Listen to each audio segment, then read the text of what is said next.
So I'm honored to introduce our special guest today, Laura Palma.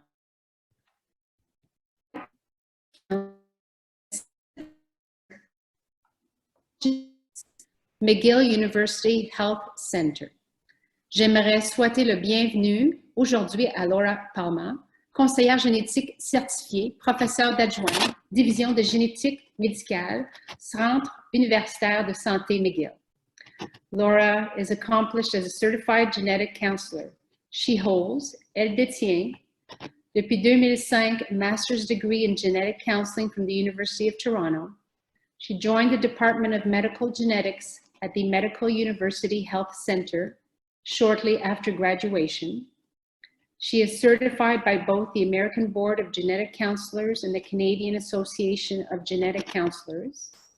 In her role as a senior cancer genetic counselor, Laura counsels patients, families at risk for a variety of hereditary cancer syndromes, both in the adult and pediatric settings.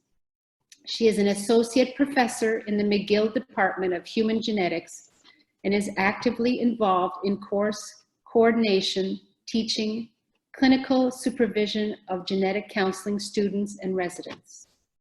She is currently co-chair of the private pay testing ad hoc community of the Canadian Association of Genetic Counselors.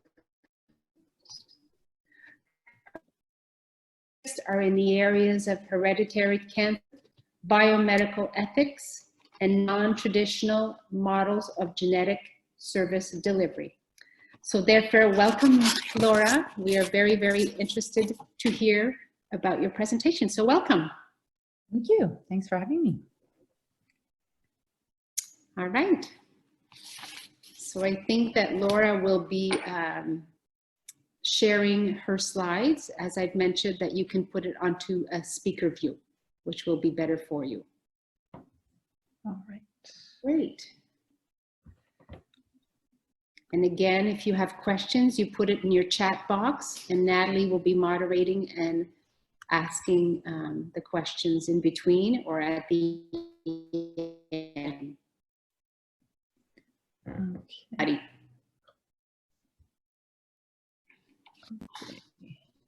So let me do.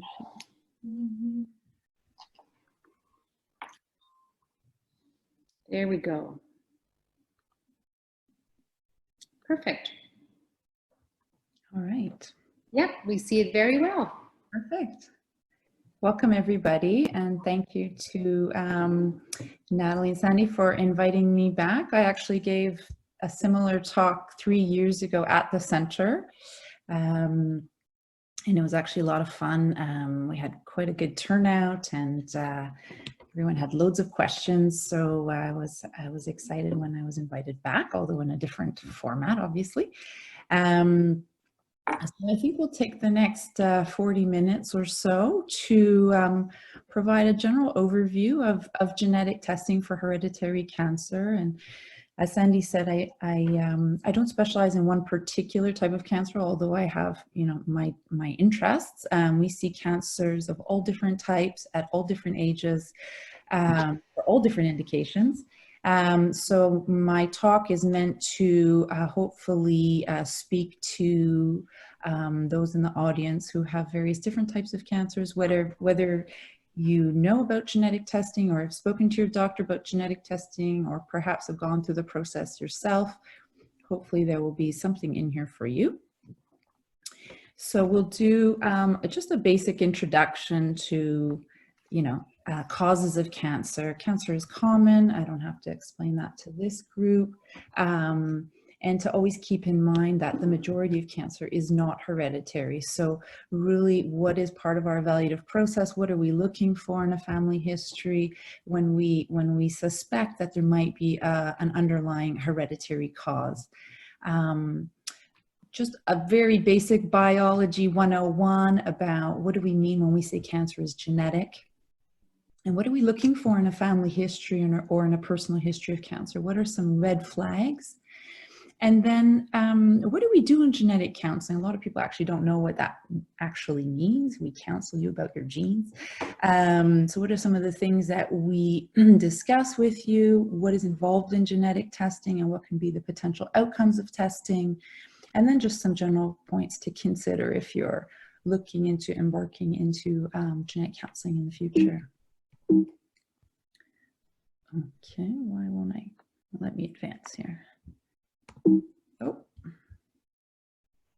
there we go. Okay, so obviously cancer is common. And unlike my colleagues who work in other branches of genetics like pediatrics, there are genetic or hereditary and non-hereditary explanations for cancer, but a lot of genetic diseases don't occur in the general population. Cystic fibrosis is by definition a genetic disease, and there is no sporadic cystic fibrosis. So a huge part of what we do in the cancer genetic counseling clinic is really assess in a family history where there might be a lot of cancer. What is the likelihood that this family history could fall into that hereditary category, keeping in mind that cancer is common, particularly in an aging population. And the larger the family, the more types of cancers and the greater number of cancers you'd expect to see, because it is a common disease. So it will affect a good proportion of Canadians over their lifetime, but keeping in mind that almost 90% of individuals will develop their first cancer after the age of 50. So the patient population that we're seeing in the clinic is, in general, a younger population. The likelihood of cancer is hereditary, is sort of inversely proportionate to one's age. So a breast cancer at age 18 is much more likely to be hereditary than a breast cancer at 70. And of course, in children, there are certain leukemias that are actually quite common, that are rarely genetic, and there are other pediatric cancers of which up to half can be genetic. So we do see children as well. But for sure, you know, probably half of what we do see are the types of cancers you're more familiar with. So colon cancer, breast cancer, and prostate cancer in men. So what are some risk factors for common cancers? And this is what we call a Venn diagram. So the circles overlap. So most cancers have multiple contributing causes. And even if a cancer is hereditary, it doesn't mean you suddenly rule out all those other factors like, oh, I have a gene for colon cancer. That means doesn't matter if I smoke or not, I have the colon cancer gene. No, the smoking is an additional contributory factor. So as we age, obviously increasing age is a risk factor. Cancer is more common in older people. Our diet and lifestyle factors definitely play a role, particularly in cancers like colorectal cancer, gastric cancer. For sure, smoking is a risk factor in a number of different cancers. Hormonal or reproductive factors in women. So when we have our first menstrual period or when we start menopause, whether we have children or breastfeed, all of those types of things can factor into our breast cancer risk, for example. Certain environmental exposures, so, you know, rates of melanoma, skin cancer in Australia based on UV radiation, significantly higher than what we see in North America. Viruses, we don't like that word right now, but for sure viruses, like you think about HPV and cervical cancer, H. pylori and gastric cancer. And then obviously the piece of the pie that I'm most interested in is the genetic risk factors. So no matter what type of cancer we're talking about, you can generally divide risk factors into those that can be modified and those that are non-modifiable. So obviously getting older is definitely a gift and a curse at the same time, because as we get older, our risk for common diseases goes up. There's not much we can do about that. Our ethnicity, so I gave the example of melanoma. For sure, the risk of melanoma or just general basal cell skin cancer, if you're of Scottish, Irish, or Anglo-Saxon descent, for example, where you have less melanin in your skin tone, would be much higher than someone of African descent. Whether you're a male or female would impact your risk for certain sex-specific types of cancers, chronic medical conditions. So, for example, a lot of young people with inflammatory bowel disease like Crohn's and colitis. This is a significant risk factor for colon cancer. So if we ever see a young person in the clinic who's been diagnosed with a colon cancer at a young age, but they've had colitis for many years, that has to be, in the back of our mind in our evaluation. Of course, we need to rule out a hereditary cause, but perhaps that history in the absence of family history of colon cancer would be explained more by the IBS. Things that we can modify, I think most of this list is pretty obvious. Our alcohol consumption, what we put in our bodies, how much we move our bodies, whether we smoke, etc. Occupational exposures, there are some. I once had a patient who had a leukemia at a young age. He was an ebonist, and he had just finished a project where they were treating a lot of trees and using a lot of chemicals, pesticides. So he always had that in the back of his mind, whether that could have been a cause. If you work in the paint industry, for example, that would increase your risk of bladder cancer. So there are definitely some known occupational risk factors. So if I had you in the room, you'd sort of raise your hand and we would do a poll, but this is a question I like to ask my students. Do you think all cancer is quote unquote genetic? And actually, that is a true statement, because why does cancer happen? Cancer happens because there's a breakdown in the machinery of the cell at the level of the DNA of the cell. So cancer is most definitely a genetic disease in all cases, but what we're talking about is not what's happening at the level of the cell, but what's happening at the level of the person and the family. So we're interested in genetic mutations, not that happen as a result of aging or other risk factors, but mutations that are passed on in a family from one generation to the next. So when I say a cancer is genetic in a family, what I'm really talking about is a hereditary predisposition. And like I said, all cancer arises from changes or what we call mutations. We use all kind of funny words in genetics, variants, but essentially these little letters called base pairs, and the DNA gets broken and the cell dies, or the cell machinery changes and the cell is able to behave in a way that it otherwise should not.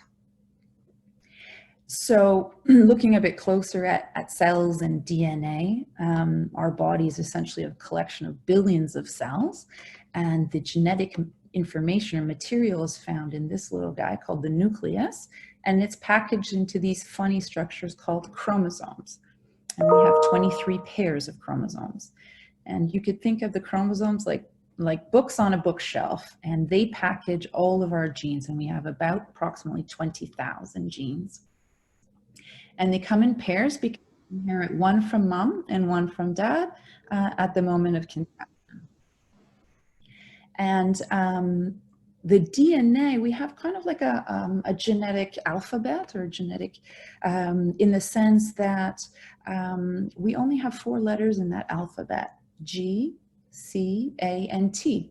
And with the mapping of all of our human genes, we actually know the sequence of all of our genes. So we know the correct order of those letters for all 20,000 genes. It doesn't mean we understand what each gene does or the impact of changing those letters if that happens, but at the very least we know what the baseline sequence should be.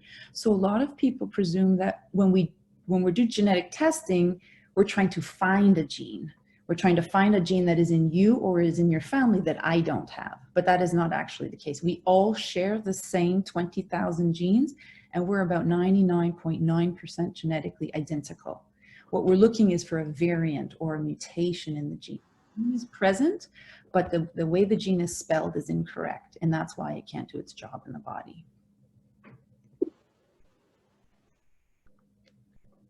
So this is a little bit complicated, but all it's meant to show is that why do sporadic cancers happen?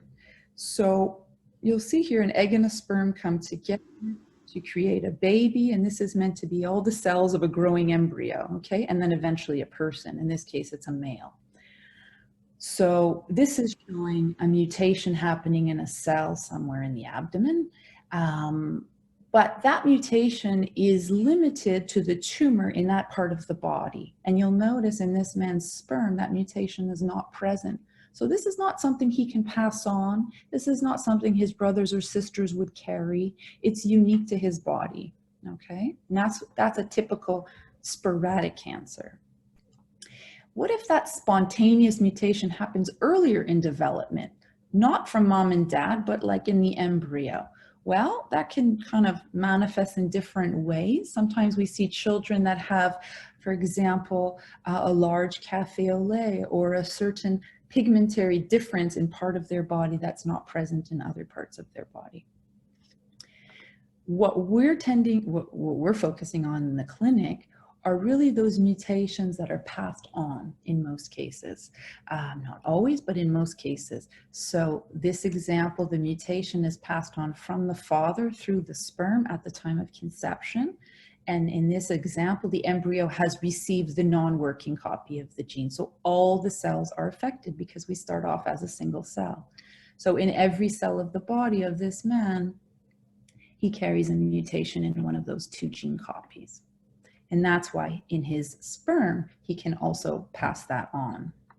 So the majority of the conditions that I see in the clinic, and this would not be necessarily true in a pediatric setting where you're seeing conditions for autism or other developmental causes of developmental delay. Sometimes in those cases, it's a different mode of inheritance where it's a contribution of both parents.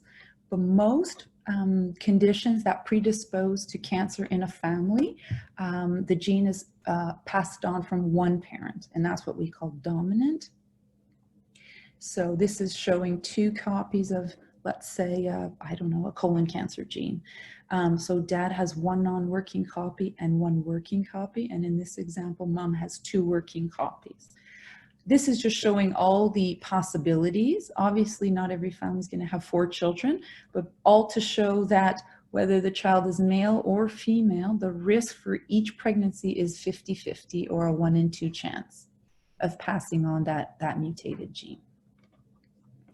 The risks for the child may vary depending on whether it's a boy or a girl, but the risk of transmission is the same.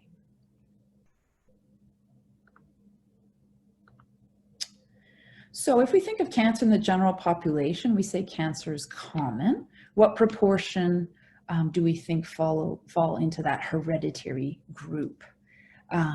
Well, if it was over 50%, that would mean there would be thousands of genetic counselors, and there are not, so it can't be that one. And less than 1% probably seems a little bit too low. So roughly speaking, it's up to 10%. And there's a caveat to that because that number does change based on the type of cancer you're talking about. If we use the example of breast cancer, that's a pretty good estimate in a general population, what proportion of women with breast cancer have a mutation in a gene. Okay, so most people, if we use breast cancer, will fall into that sporadic category, that 11% risk that every woman in Canada has. And that is sort of independent of their family history. And then our job in the clinic is in families where there is history to differentiate or sort out who falls into the hereditary group versus who falls into the familial group. And a lot of patients say, what's the difference?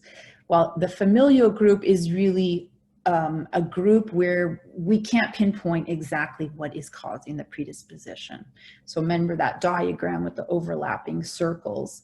We would talk about a multifactorial or many factors contributing, and they may be both genetic and non-genetic. Because as we grow up, we share much more with our siblings than just genes. Obviously, we share similar diet, similar lifestyle, similar interests, sometimes.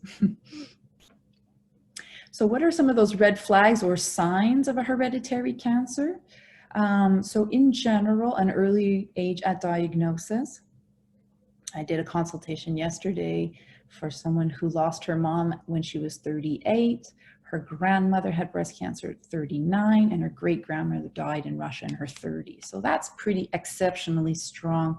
3 generations of women getting breast cancer in their 30s. I don't think you need to be a genetic specialist to realize that that would be atypical in the general population. Not all breast cancers are created equally.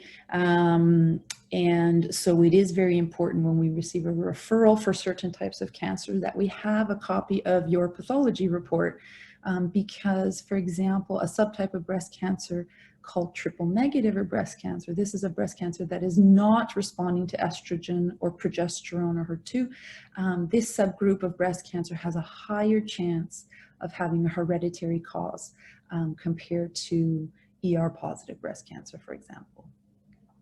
Same with ovarian cancer. There are high-grade versus low-grade ovarian cancers, clear cell ovarian cancer. The type tells us a little bit about the genetics as well. I'll show you a few family trees or pedigrees in a minute to show you what I mean by in terms of, are the cancers of the same type in the family and are on the same side of the family? And what about paired organs? 2 breast cancers is a higher risk of a genetic contribution than 1, or bilateral kidney cancer, for example. If these are 2 independent tumors affecting the same organ, that's definitely going to increase our suspicion that maybe that person has a kidney cancer gene, for example. So here are 3 family trees. So just to orient you as to what these symbols actually mean, a circle is a female, and as you go up a generation, here's the parents.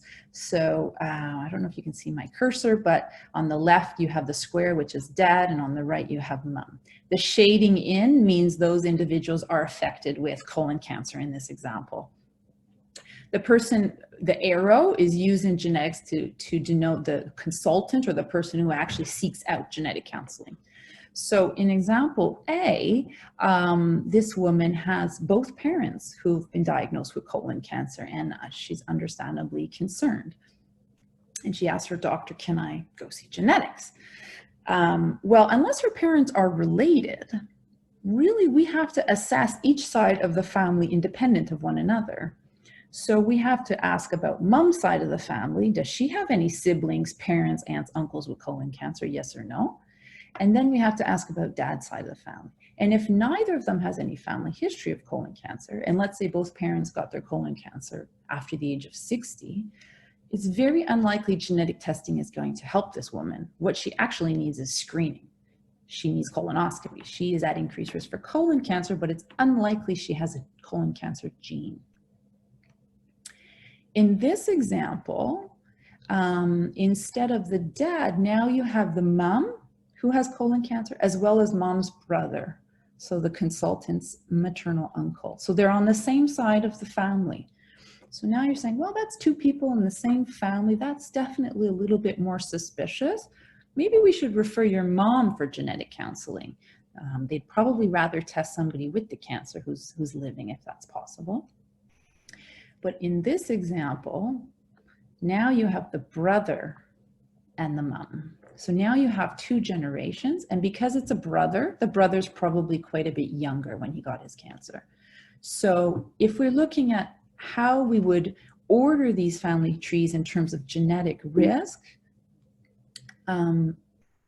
family C has a higher risk than family B, which has a higher risk than family A. But what is common to all 3 is that the woman with the arrow is at increased risk for colon cancer. That much is for sure. But the type of patient that would benefit more from genetic counseling would be in the B or the C example.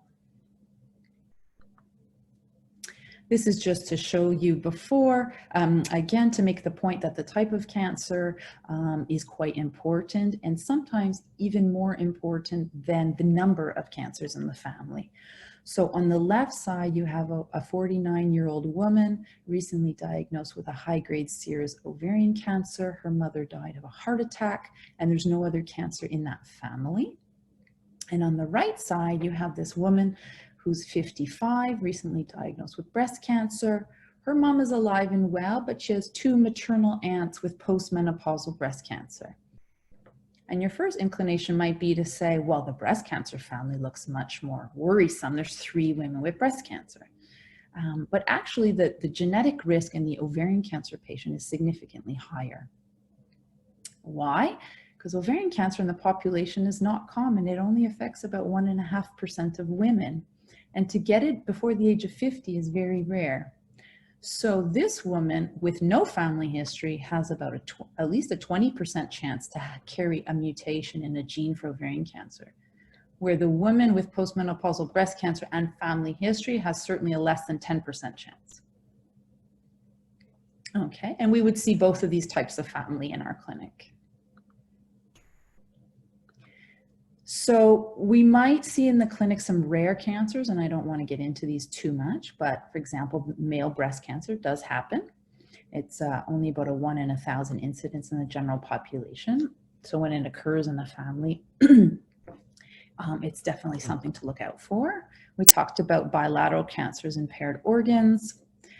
Some of the role of the physicians we work with, so the geneticist is to do a physical exam in certain cases where we have a suspicion that a tumor type is linked actually to a syndrome that has other features in the body, which we can see that might affect head size or the skin, things like that.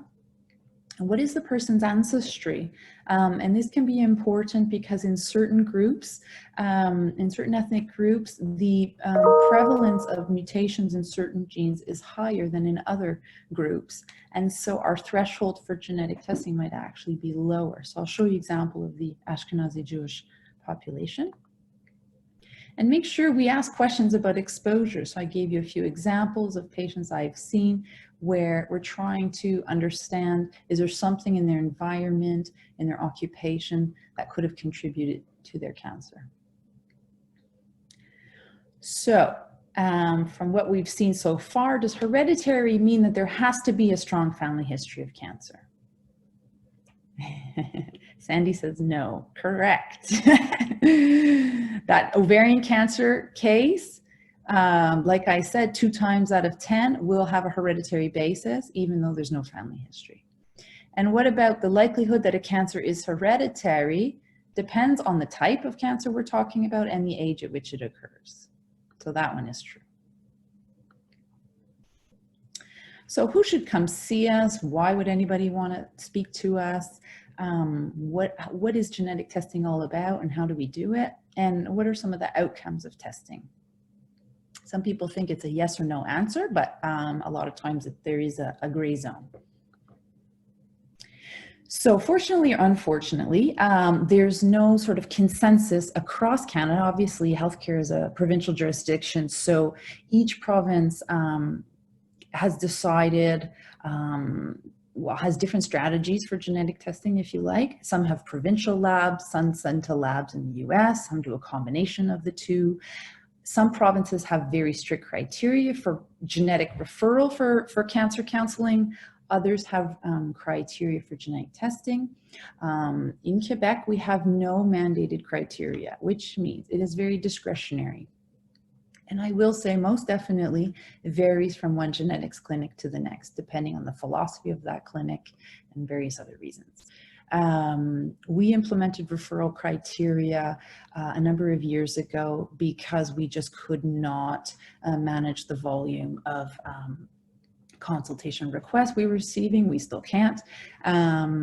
So we definitely have oriented our service more to a moderate high-risk population, but that by no means means that we have less referrals. It just means the referrals we do receive tend to be higher risk people. So this is an example of our referral for breast ovarian cancer. So any woman with breast cancer at a young age, 35 or under, triple negative like we talked about, ovarian cancer, male breast cancer, Ashkenazi Jewish, etc. There are a number of other criteria in terms of family history. But going back to the Ashkenazi Jewish piece, so in the general population, if we look at the BRCA1, BRCA2 genes, the BRCA genes, a lot of people are familiar with because of Angelina Jolie. in the non-Ashkenazi Jewish population, we think that approximately 1 in 400, some people think 1 in 250, I'm not sure it's that high, but needless to say, certainly less than 1% of the population has mutations in those genes. And if you're Ashkenazi, it's about 1 in 40, and that's irrespective of your family history. That's everybody. So obviously, the threshold that we would use for testing a Jewish woman with breast cancer or ovarian cancer would be much lower, because we know those mutations account for a greater number of cancers in that population. So here's an example of ovarian cancer. If we take any 10 women with high-grade serous ovarian cancer, like we said, approximately 20% or 2 out of those 10 women would have a mutation in BRCA1 or BRCA2. And if we start adding other genes, maybe 2.5 up to 3 of those women out of 10 will have a mutation. If you're Jewish, it's about 4 out of 10 will have a mutation. Okay, so very high likelihood. So why would you meet with a genetic counselor? Well, everyone has a different reason or a number of reasons. Some come because their doctor insisted, but increasingly a lot of people are very well informed themselves, and they've made the request actually. They want to know whether the cancer is hereditary, their personal risk for developing cancer. They need to make medical decisions. They've actually contemplated preventative surgery. Or they're newly diagnosed and their doctor wants this information because it could change the type of chemotherapy being used. Or just surgical decision making. I had a patient recently that I saw from Val d'Or who was supposed to go to Gatineau for 6 weeks for radiation, and she tested positive, and now we're completely switching gears and she's going to proceed with bilateral mastectomy and not have radiation. So in that context, genetic testing at the beginning of her medical management was very important. A lot of people are interested in, while their doctor is not comfortable in providing advice about what screening they should be having, so they refer for genetic counseling for us to assess the family history and say, okay, yes, they should start mammograms at such and such an age, or they should have colonoscopy at this frequency, etc. And of course, we spend a lot of time talking about the actual process of genetic testing and when it can and can't tell us. So prior to COVID, most genetic counseling was done in person, but I've amended this slide. So now we're counseling people by phone or by a lot of counselors in the private sector do app-based counseling. We're of course doing telemedicine or Zoom telemed. So we realize that our service is extremely amenable to consultations at distance. So, and if we can coordinate the blood sample or the saliva sample, we can effectively continue as we would if we were in the office or in the hospital providing this service. Most genetic testing is done through blood, but like I said, saliva is definitely possible, and we've used at-home collection kits for some patients who were very, for obvious reasons, uneasy during this pandemic about going to the hospital for their blood draw, so they opted for a saliva sample at home. So like we said, in Quebec, I don't know if any of you saw this Time article a few years back. What the Angelina effect refers to is that Angelina Jolie wrote an op-ed in the New York Times about how she was a BRCA1 mutation carrier and had risk-reducing bilateral mastectomy, and this caused an explosion in terms of increase in demand for genetic counseling services and genetic testing for BRCA1 and 2 in particular. And at the time, this was felt worldwide, and many clinics had a lot of difficulty dealing with the demand. And like I said, in Quebec, we still don't have standard criteria for who could be tested and what they could be tested for. There's quite a bit of clinical judgment involved, and sometimes we use some modeling in general, we use a risk cutoff of 5%, and that means, is there a 5% or greater chance that we would find an inherited mutation in a cancer gene in this individual? Back in the day when genetic testing was much more costly and the technology was not what it is today, we'd have to look at one gene at a time. That cutoff was as high as 10 or even 15%. So if you came for genetic counseling 15 years ago or even 10 years ago and were refused genetic testing, it's very possible today that with the same family history, you could be offered testing. Are there private pay options for patients who don't qualify, or if your doctor doesn't feel comfortable referring you for genetic counseling because they don't think it's necessary? And the answer is yes. And I'll get to a few of those options in a second. So once we decide that a person is a good candidate for genetic testing, we've seen them, we've counseled them, we have results. In advance of testing, we do talk about what are the potential outcomes. So a positive result, or the identification of a mutation, or what we call a pathogenic variant, means that in those little letters that I showed you in the DNA, the laboratory has identified a genetic error or a change that they can say definitively will affect how this gene works in the body and is a likely explanation for that person's disease, whether it be cancer or a different genetic condition. In that case, we can use that information to guide that person's medical management. We can provide them with letters to share with their family, and now we can invite other family members for genetic counseling. What about maybe? Well, this means that we find a variant in one of those letters, but we've never seen it before, or it's never been reported in any database, in any literature, in association with that type of cancer. So it's very much in a gray zone. And the more genes you test, the more likely it is you find variants. So if I'm seeing you and I offer you maybe 3-5 genes, the chance is much smaller.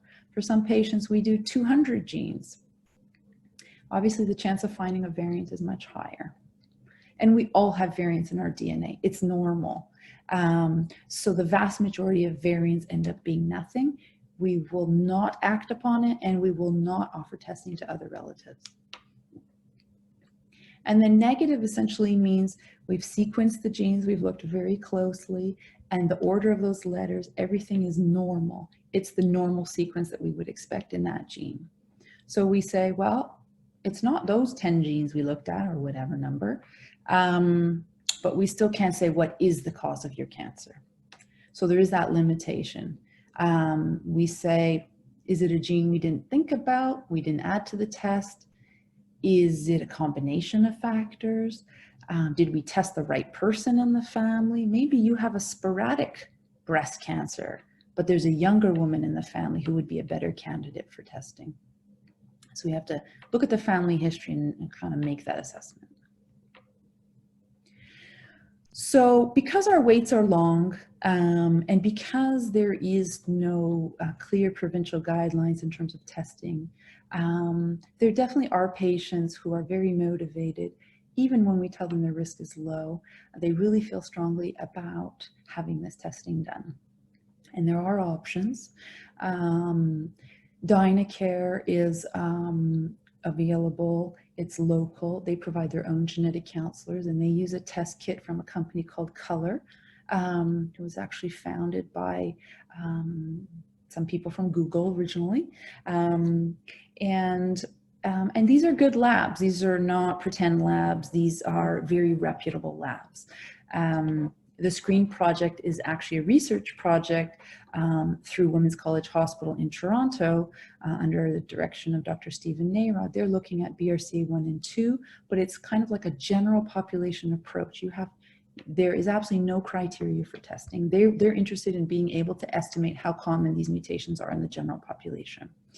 And there's a fairly new company in Quebec called Genolife, which offers predominantly telehealth-based genetic counseling, and they can facilitate testing for you. As well as a lot of the labs we actually use for our patients in the clinic have patient pay or private pay options. So Invitae, GeneDx, I just gave a few examples. But these still have to involve a medical professional, in most cases a physician, to facilitate the testing. So a few things to keep in mind before we wrap up. Always remember that the vast majority of cancers are not hereditary. And if you don't qualify for genetic testing clinically, I gave you that example of the 3 pedigrees with the colon cancer history. This doesn't necessarily mean you don't still require increased surveillance for the type of cancer that's in your family. It's just possible that genetic testing may not, be what would help you the most. The lower risk you are, the higher the chance actually that we'll have results that fall in that gray zone of variant of unknown significance. So to keep that in mind, and that could create a new sort of source of anxiety that is unnecessary. Not all of those private paid tests come with genetic counseling services, so it's important to do your homework if you're considering one of those companies. And consider your timing and readiness. A lot of people say, oh, it's just a blood test, but it's the implications of what we find, which will put into motion many things, many visits with specialists, many discussions, and implications for your children, your siblings, your parents, etc., that you may not have considered fully. A lot of people ask about insurance discrimination. If they have a gene that increases their risk for certain genetic conditions, could they be denied private health insurance, mortgage, and things like that?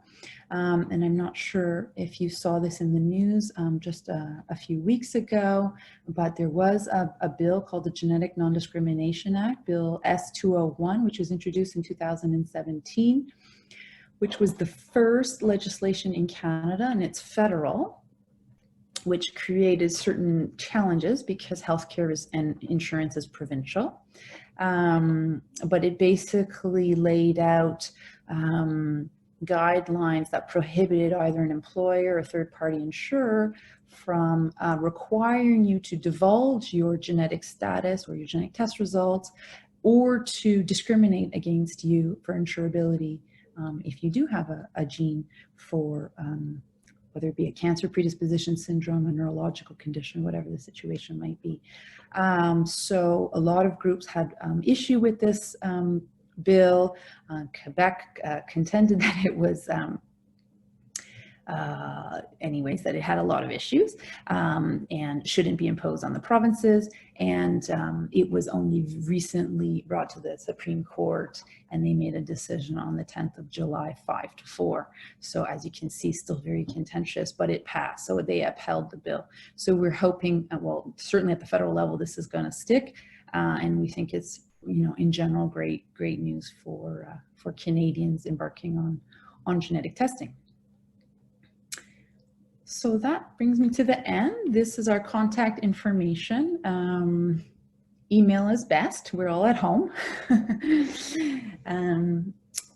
So thank you, and I think we'll proceed with questions or interview or combination. Yes, thank you very much, Laura. It was very, very interesting, definitely. And actually, I had quite a bit of questions, and some of the questions you've answered through your presentation. And one question I wanted to ask, because I know that you went in detail about you have the counseling process. As if I'm seeing is that we definitely need to get this counseling, and I guess that's where you'll help us to find all kinds of information we need. Thinking, that it may be just one parent that has cancer, but both can. So it's important to have the history of the family.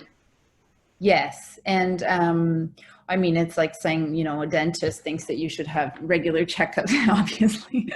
In a best case scenario, yes, testing should be done in the context of genetic counseling, but keeping in mind that our resources comparable to the demand are very limited. So the model is shifting for sure.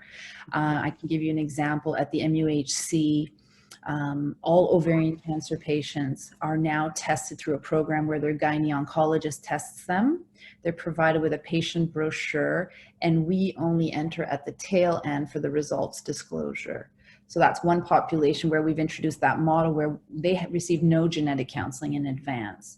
And I think it will move to that in the future, particularly in cancer, because the demand is so high. But for sure, if it, particularly in the case of a known genetic condition in a family, you know, I called a young girl the other day and she was at a restaurant, and this was sort of her sense of like, oh, I just thought it was a blood test, and, you know, we would speak for 5 minutes. And I'm like, well, not really. And the more we spoke, she realized sort of, wow, okay, I hadn't considered all these things. So there is a lot to think about. The implications, I would argue, are pretty major in a lot of cases. And to be sort of, you know, it puts into motion a lot of things. We refer you to a specialist. They start talking about preventive surgery or this screening test and that screening test. It can be very overwhelming if you haven't kind of considered all of those things in advance. Okay. One question, and I know that you gave an example. Do they also do research into geomet testing and targeted cancer cell treatment? I think you had spoken. We don't do it clinically. So in some cases, patients will, who are not responding well to treatment, for example, will pay out of pocket or through a private insurer for a genomic sequencing of their tumor to look for certain signatures in the tumor, which are known to respond better to, let's say, a certain type of drug.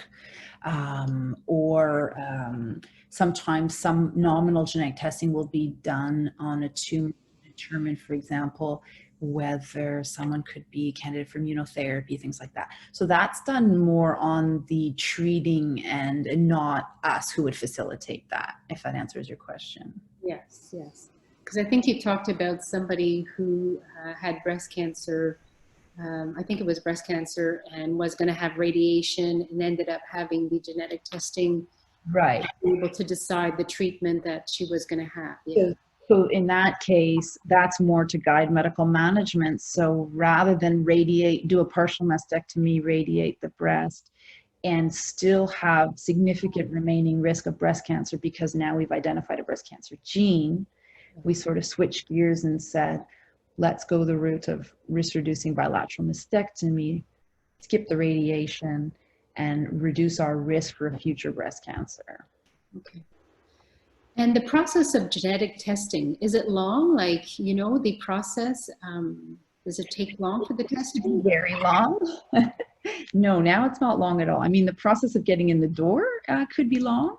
I mean, some of the labs we use in the US, we get results, you know, 7 to 10 days, that kind of turnaround time. Back in the day, it could be 6 months. No, but now it's pretty quick. Once you're in and you're tested, you'll have news within a few weeks. Okay. And when you were saying that you can be referred by your oncologist, your doctor, and you can also, I see that you gave some resources that they can do it, genetic testing themselves. Mm-hmm. And, but if, let's say the oncologist states that he doesn't want to, mm-hmm. you can get your own referral. Like, you can just call the genetic, where would we be able to contact the person on your own? So we do, I mean, for a cancer patient, a patient currently undergoing treatment or previously diagnosed, and the oncologist or surgeon or GP does not wish to refer them or feel comfortable or think it's appropriate. Mm-hmm. I mean, yeah, we receive emails and calls from patients all the time with a long email. This is my family history. And sometimes we could say, like, yes, this is appropriate. Sometimes we'll receive emails from specialists themselves saying, here's the scenario. Is this someone you'd like to see or not? But I would hope in general for the treating physicians, if it's an appropriate referral, they will make it. Is that always the case? I don't know. Yeah. But to answer your question, we do, because of the situation in Quebec, as we all know, and scarcity of GPs, we are very lenient for self-referrals, particularly in families with a known gene mutation. So if you know that there's a gene in your family and you don't have a GP, it doesn't matter. We'll see you without a referral. Okay.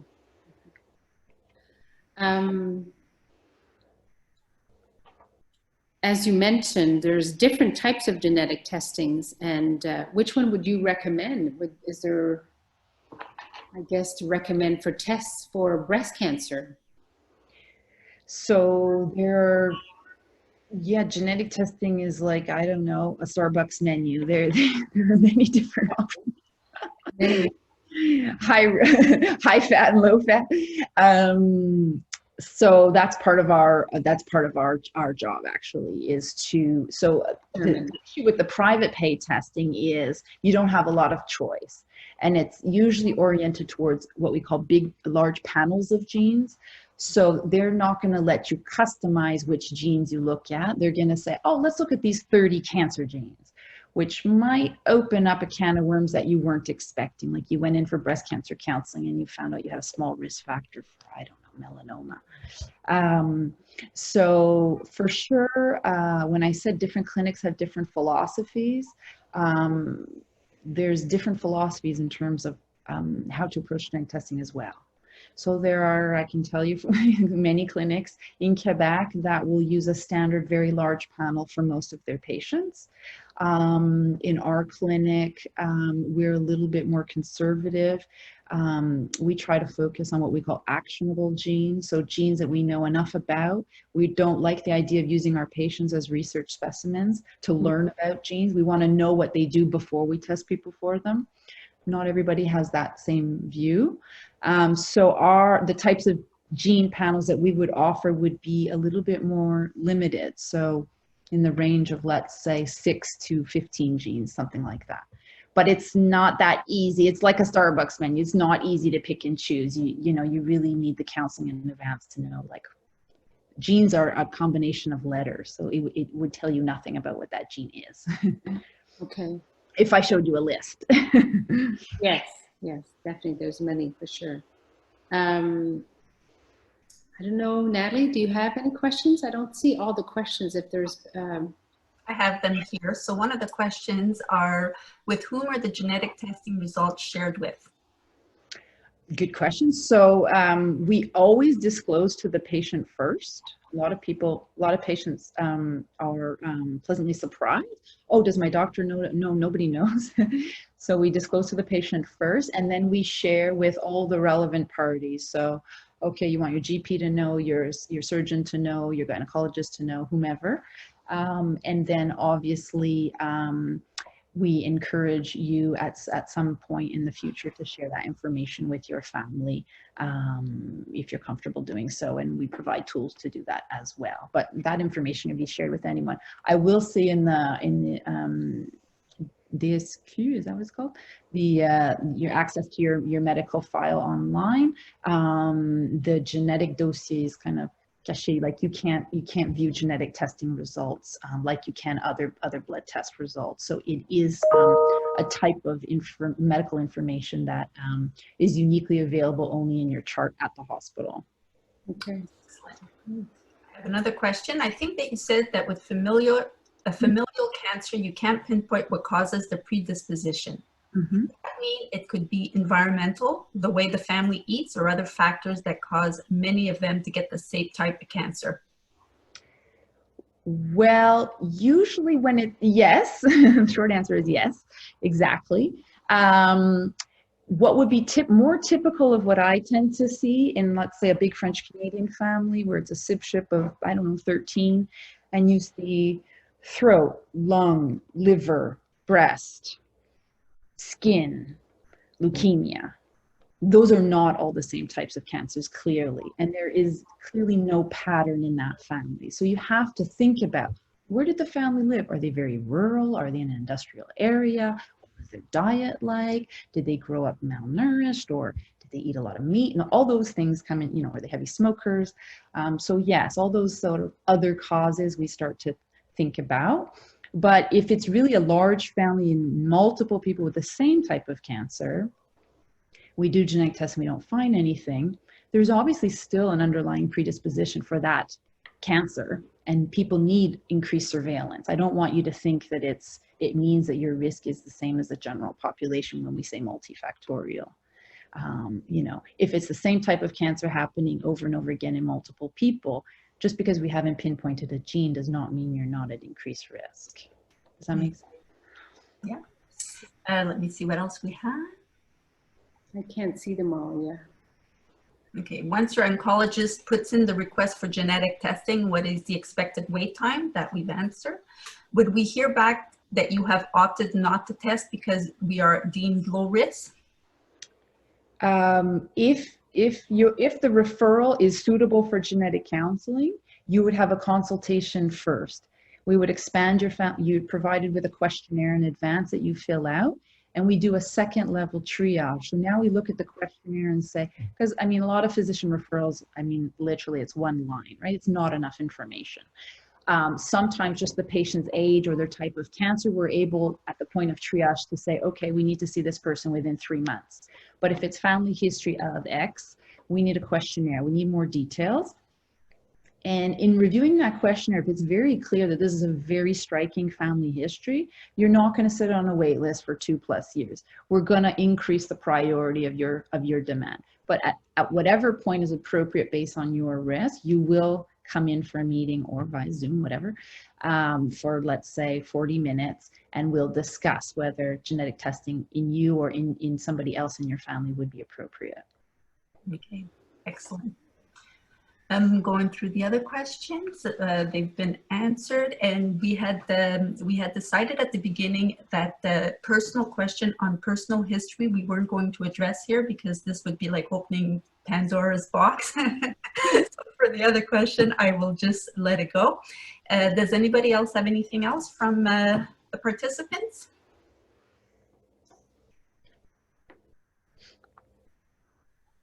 No, I don't see any other questions.